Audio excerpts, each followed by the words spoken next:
Si nosaltres, amb el nostre estil, amb els defectes, amb les virtuts, amb tot el que comporta, no?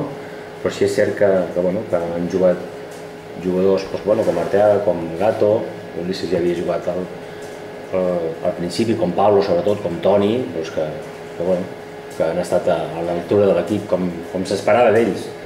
Si jo ho dic sempre, no és que jo m'equivoqui, és que la igualtat amb els jugadors és tan gran que petits detalls marquen la diferència, no? Ens marquen la diferència a l'hora de decidir, però penso que ha sigut un partit molt complet, contra un rival molt difícil, amb jugadors de molta qualitat i amb un dia extremadament calorós i amb un camp extremadament sec. Jo valoro els partits com són. Aquest hem guanyat, no perquè l'any passat no vam guanyar, ara havíem de guanyar i perquè...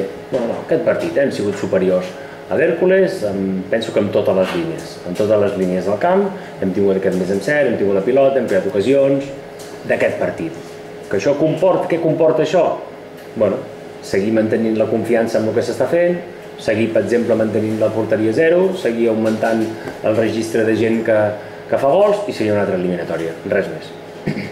Sí, és important, però si veiéssiu i sapiguéssim el recorregut que fan els nostres extrems, sigui Eneco, sigui Gato, sigui Lanza, sigui el que sigui Arteaga, és immens. O sigui, el treball d'ajuda, ja no et dic els davanters, Aníbal i Ulisses quan hi ha jugat, és tant el desgast que fan, que ajuda tant això a la línia d'interiors, de mig centre, defensiva, ja no et dic del porter, que és vital.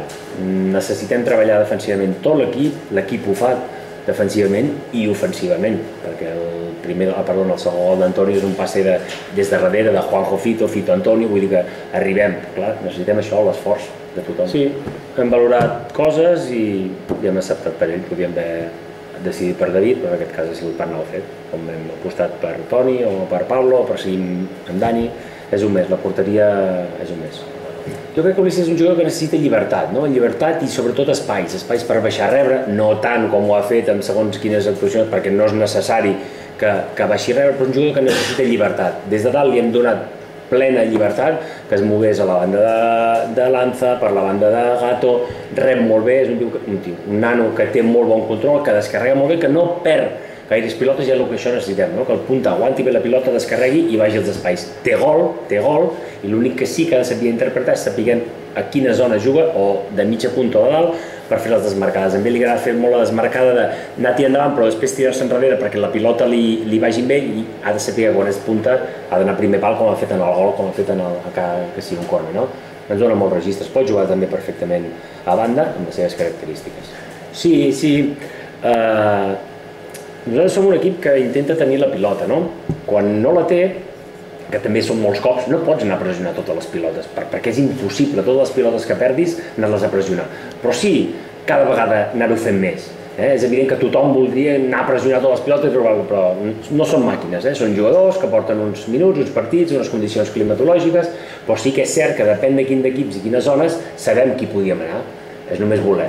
Poder poden, és voler. Sí, nosaltres, si has vingut diversos partits de veure'ns, solem jugar bastant pels extrems. Ens agrada obrir molt el camp per dificultar l'arribada sobretot del lateral.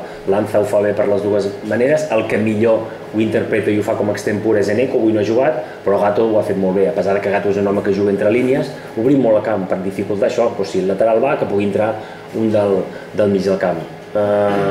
Si sabíem que jugaria Pere, no sabíem qui podia jugar de lateral a l'esquerra, segurament només teníem Pepe Sellers, que és un nano jove del filial amb molta projecció, però evidentment davant té dos homes importants, Lanza i Gato, són Lanza i Gato. Com l'interpretes tu? Jo l'interpreto que havíem apostat per Ulisses per provar-lo precisament en aquesta posició, pensant que podia jugar i pensant que si les coses se'ns podien posar malament tenia Aníbal a la banqueta. Que Aníbal no hagués estat al 100%, doncs haguéssim tingut a Navi. De 21 jugadors disponibles, els únics que no estaven al 100% eren Moja i Abrampat. Han quedat fora, havia de quedar un fora, amb les combinacions hem decidit, o he decidit que sigui Navi.